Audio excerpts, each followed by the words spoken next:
इंद्रधनुष्य हा निसर्गाच्या कलाकारीचा एक मास्टरपीस आहे असे म्हणायला हरकत नाही, हो ना?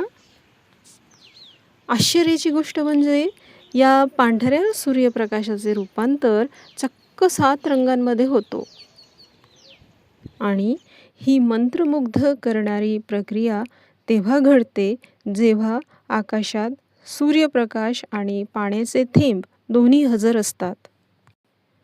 रिफ्रॅक्शन, रिफ्लेक्शन आणि डिस्पर्शन या 3 प्रक्रिया मिळून आकाशात एका उत्कृष्ट कलाकारीची रचना करत असतात.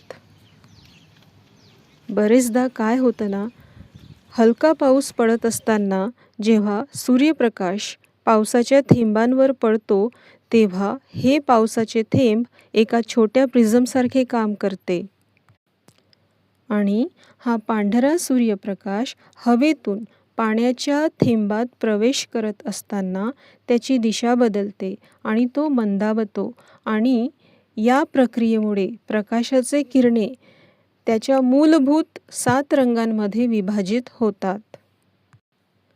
आणि हेच 7 रंग आकाशात एक सोबत सुंदर कमान तयार करतात, ज्याला आपण इंद्रधनुष्य या नावाने ओळखतो.